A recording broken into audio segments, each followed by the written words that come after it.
ನಮಸ್ಕಾರ ಸ್ನೇಹಿತರೆ, welcome to spiritual ಆಲ್ಕಮಿ 7 Kannada.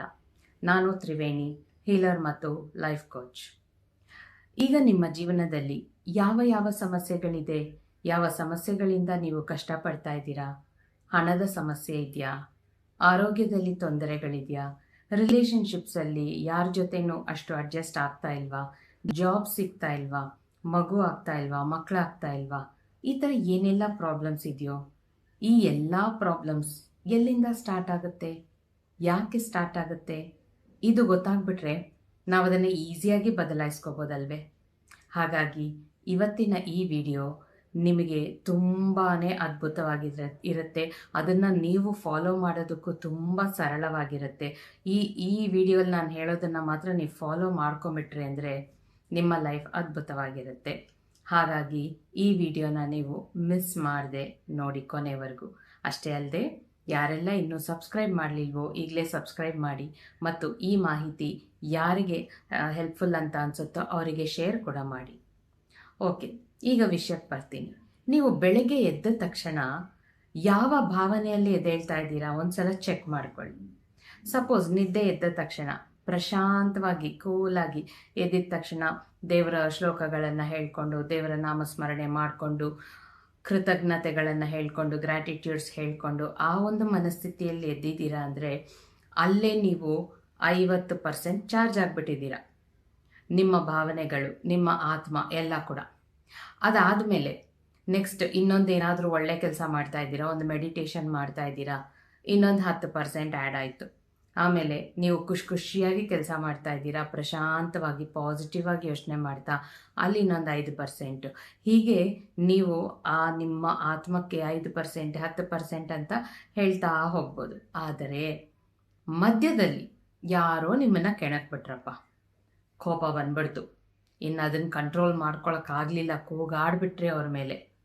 ಏನಾಗುತ್ತೆ, ಆ 60-70%ಗೆ ಹೋಗಿರೋದು ಟಪ್ ಅಂತ ಬಿದ್ದೋಗುತ್ತೆ, 30ಕ್ಕೆ ಬಂದ್ಬಿಡುತ್ತೆ. ಅಲ್ಲಿಗೇನಾಯಿತು, ನೀವು ಬೆಳಿಗ್ಗೆಯಿಂದ ಮಾಡಿದ್ದೆಲ್ಲ ವೇಸ್ಟ್ ಆಗೋಯ್ತಾ ಅಲ್ವಾ? ಮತ್ತೆ ಈಗ 30ಕ್ಕೆ ಬಂದಿರೋದನ್ನ ಮತ್ತೆ ಈಗ ಮೇಲಕ್ಕೆ ಏರಿಸ್ಬೇಕು. ನೀವು ಹೇಗೆ ಏರಿಸ್ತೀರಾ? ಮತ್ತೆ ನೀವು ಮೆಡಿಟೇಷನ್ಸ್ ಎಲ್ಲ ಮಾಡೋಕ್ಕಾಗತ್ತಾ? ಇಡೀ ದಿನ ಅದನ್ನೇ ಮಾಡ್ಕೊಂಡು ಕೂರೋಕ್ಕಾಗಲ್ಲ ಅಲ್ವಾ? ನಿಮಗೂ ಕೆಲಸಗಳಿರುತ್ತೆ.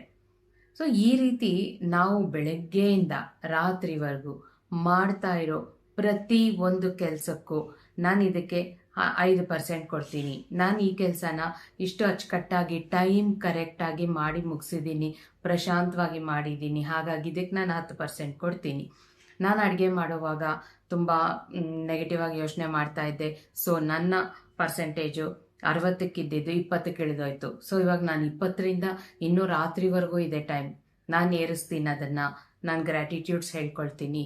ಈ ಥರ ನಿಮ್ಮನ್ನು ನೀವೇ ಪರೀಕ್ಷೆ ಮಾಡ್ಕೊಳ್ತಾನೇ ಇದ್ದರೆ ಬೆಳಗ್ಗೆಯಿಂದ ರಾತ್ರಿವರೆಗೂ ನೀವು ಮಾಡೋ ಕೆಲಸ, ನಿಮ್ಮಲ್ಲಿ ಬರ್ತಾ ಇರುವಂಥ ಆಲೋಚನೆಗಳು, ನಿಮ್ಮ ಕಣ್ಮುಂದೆ ಏನು ನಡೀತಿದೆಯೋ ಅದರಿಂದ ನಿಮ್ಮಲ್ಲಿ ಬರುವಂಥ ಭಾವನೆಗಳು, ಈ ಎಲ್ಲದರ ಮೇಲೆ ನೀವು ಸ್ವಲ್ಪ ಕಾಷಿಯಸ್ ಆಗಿದ್ದು ನಿಗಾ ಇಟ್ಟುಬಿಟ್ಟು ಏನು ನಡೀತಾ ಇದೆ, ಆಲೋಚನೆಗಳು ಹೇಗೆ ಬರ್ತಾ ಇದೆ, ನಿಮ್ಮಲ್ಲಿ ಯಾವ ರೀತಿಯಾದ ಭಾವನೆಗಳು ಬರ್ತಾ ಇದೆ ಅಂತ ಮಾತ್ರ ಯೋಚನೆ ಮಾಡಿಬಿಡಿ.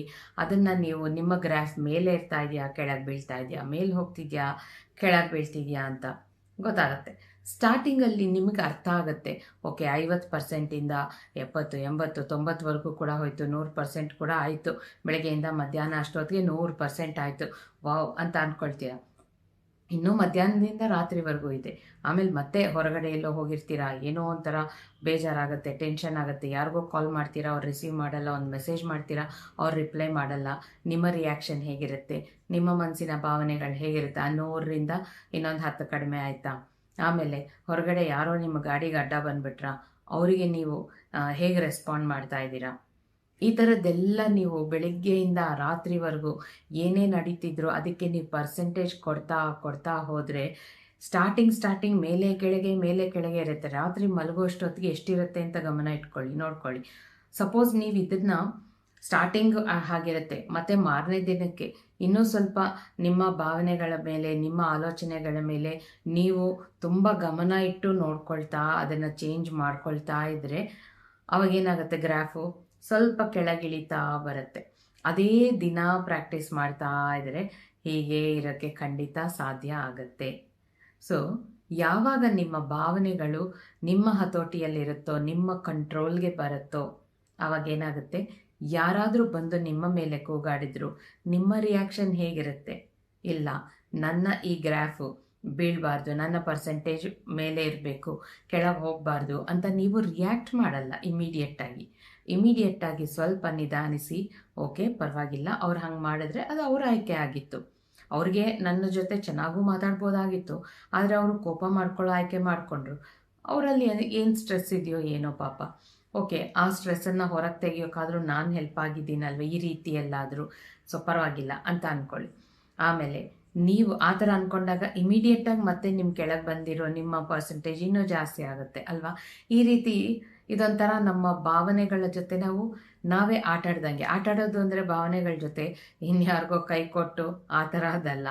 ನಮ್ಮಲ್ಲಿ ಬರ್ತಾ ಇರೋ ಭಾವನೆಗಳನ್ನೇ ನಾವು ಕಂಟ್ರೋಲಲ್ಲಿ ಇಟ್ಕೊಳ್ತಾ ಇದ್ದೀವಿ. ಕಂಟ್ರೋಲಲ್ಲಿ ಇಟ್ಕೊಂಡಾಗ ಏನಾಗುತ್ತೆ, ಹೊರಗೆ ಯಾವುದೇ ಪರಿಸ್ಥಿತಿ ಇದ್ದರೂ ನಮ್ಮ ಒಳಗೆ ನಾವು ಪ್ರಶಾಂತವಾಗಿರ್ತೀವಿ. ನಮ್ಮ ಒಳಗೆ ಯಾವಾಗ ಪ್ರಶಾಂತವಾಗಿರ್ತೀವೋ, ನಮ್ಮ ಒಳಗೆ ಏನಿರುತ್ತೋ ಅದೇ ಹೊರಗೆ ನಾವು ಅಟ್ರ್ಯಾಕ್ಟ್ ಮಾಡೋದು. ನಮ್ಮಲ್ಲಿ ಪ್ರಶಾಂತತೆ ಅನ್ನೋದಿದ್ದಾಗ ನಾವು ಹೊರಗಿನ ಜೀವನದಲ್ಲಿ ಕೂಡ ಆ ಪ್ರಶಾಂತತೆಯನ್ನೇ ಅಟ್ರ್ಯಾಕ್ಟ್ ಮಾಡ್ತೀವಿ. ಏನಂತೀರಾ? ಅದ್ಭುತವಾಗಿದೆ ಅಲ್ವಾ? ಸೊ ಈ ಥರ ಪ್ರಶಾಂತವಾಗಿದ್ದಾಗ ನೀವು ಇಡೀ ದಿನ ಬೆಳಗ್ಗೆ ಎದ್ದ ತಕ್ಷಣ, ಸಪೋಸ್ ನೀವು ಬೆಳಗ್ಗೆ ಎದ್ದ ತಕ್ಷಣ ಏನೋ ಒಂಥರ ಟೆನ್ಷನ್ನಿಂದ ಇದ್ರಿ, ಇವತ್ತು ಈ ಕೆಲಸ ಆಗಬೇಕು, ಆಗುತ್ತೋ ಇಲ್ವೋ, ಏನಾಗುತ್ತೋ ಏನೋ, ಇವತ್ತು ನನ್ನ ಮಕ್ಕಳಿಗೆ ಎಕ್ಸಾಮ್ ಇದೆ, ಹೇಗೆ ಬರೀತಾರೋ ಏನೋ, ಇವತ್ತು ಆಫೀಸಲ್ಲಿ ಈ ಥರ ಮೀಟಿಂಗ್ ಇದೆ, ಏನಾಗುತ್ತೋ ಏನೋ, ಈ ಥರ ಟೆನ್ಷನ್ನಲ್ಲಿ ನಿದ್ದೆ ಇದ್ದಾಗ ಏನಾಗುತ್ತೆ, ನಿಮ್ಮದು -30 ಅಲ್ವಾ? ಸೊ ಆ -30 ಇರೋದನ್ನು ಝೀರೋಗೆ ತನ್ನಿ, 0ಇಂದ ಆಮೇಲೆ 10%, 5% ಅಂತ ಜಾಸ್ತಿ ಮಾಡ್ಕೊಂಡು ಹೋಗಿ, ಆಗುತ್ತೆ. ಈ ಥರ ಆಗೋದು ಯಾವುದೇ ಆಗಲಿ, ನಮ್ಮಲ್ಲಿ ಬರೋ ಭಾವನೆಗಳೇ ಆಗಲಿ, ನಮ್ಮ ಲೈಫಲ್ಲಿರೋ ಪ್ರಾಬ್ಲಮ್ಸೇ ಆಗಲಿ, ತಪ್ಪೇನಲ್ಲ ಸ್ನೇಹಿತರೆ. ಪ್ರತಿಯೊಬ್ಬರಿಗೆ ಇವಾಗ ನೀವು ಯೋಚನೆ ಮಾಡಿ ನೋಡಿ, ಎಷ್ಟು ಜನ ಇರ್ತಾರೆ ಈ ಜಗತ್ತಿನಲ್ಲಿ. ಒಬ್ಬರಿಗೆ ಇರುವಂಥ ಪ್ರಾಬ್ಲಮ್ ಇನ್ನೊಬ್ರಿಗಿರಲ್ಲ. ಪ್ರತಿಯೊಬ್ಬರಿಗೂ ಬೇರೆ ಬೇರೆ ಬೇರೆ ಬೇರೆ ರೀತಿಯಲ್ಲಿ ಇರುತ್ತೆ ಪ್ರಾಬ್ಲಮ್ಸು. ಯಾಕೆ ಅಂದರೆ ನೀವು ಹ್ಯಾಂಡಲ್ ಮಾಡ್ಕೊಳಕ್ಕೆ ಆಗುವಂಥ ಪ್ರಾಬ್ಲಮನ್ನೇ ನಿಮಗೆ ಕೊಡ್ತಾರೆ ದೇವರು ಅಥವಾ ಯೂನಿವರ್ಸು. ಅಷ್ಟೇ ಅಲ್ಲದೆ ನೀವು ನಿಮ್ಮ ಜೀವನದಲ್ಲಿ ಯಾವ ಪಾಠ ಕಲಿಬೇಕೋ ಆ ಪಾಠ ಕಲಿಯೋಕೆ ಅಂತಲೇ ನಿಮಗೆ ಈ ಪ್ರಾಬ್ಲಮ್ಸನ್ನು ಕೊಡ್ತಾರೆ. ಹಾಗಾಗಿ ಇದನ್ನು ಅರ್ಥ ಮಾಡಿಕೊಂಡು, ನಾನು ಈ ಪಾಠನ ಕಲ್ತಿದ್ದೀನಿ ಪ್ರಾಬ್ಲಮಿಂದ, ಹಾಗಾಗಿ ಪ್ರಾಬ್ಲಮನ್ನು ನಾನು ಪ್ರಾಬ್ಲಮ್ ಅಂತ ಕನ್ಸಿಡರ್ ಮಾಡಲ್ಲ, ಇದನ್ನು ನಾನು ಜೀವನದ ಪಾಠ ಅಂತ ಅಂದ್ಕೊಳ್ತೀನಿ, ಥ್ಯಾಂಕ್ ಯು ಸೋ ಮಚ್ ಅಂತ ಆ ಥರ ನೀವು ಪ್ರಾಬ್ಲಮ್ಸನ್ನು ರಿಸೀವ್ ಮಾಡಿಕೊಂಡಾಗ ಹೀಗೆ ನಿಮ್ಮ ಪ್ರಾಬ್ಲಮ್ ಸಾಲ್ವ್ ಆಗುತ್ತೆ. ಏನಂತೀರಾ? ಇಷ್ಟು ಸುಲಭ ಅಲ್ವಾ? ಹಾಗಾಗಿ ಯೋಚನೆ ಮಾಡಿ ನಿಮ್ಮ ಗ್ರಾಫ್ ಹೇಗಿರುತ್ತೆ ಅಂತ. ಇದು ನಿಮಗೆ ಎಷ್ಟು ಇಷ್ಟ ಆಯಿತು ಅನ್ನೋದನ್ನು ಕಾಮೆಂಟಲ್ಲಿ ಶೇರ್ ಮಾಡಿ. ಆಗ ನನಗೂ ಅರ್ಥ ಆಗುತ್ತೆ ಎಷ್ಟು ಜನ ನಿಮ್ಮ ಜೀವನನ ನಿಮ್ಮಲ್ಲಿ ಬರುವಂಥ ಭಾವನೆಗಳನ್ನು ಮತ್ತು ನಿಮ್ಮಲ್ಲಿ ಬರುವಂಥ ಎಮೋಷನ್ಸನ್ನು ನೀವು ಬದಲಾಯಿಸ್ಕೊಳ್ಳೋಕ್ಕೆ ರೆಡಿ ಇದ್ದೀರಾ ಅನ್ನೋದು ನನಗೆ ಗೊತ್ತಾಗುತ್ತೆ. ಸೊ ಕಾಮೆಂಟ್ ಮಾಡಿ ಕೆಳಗೆ.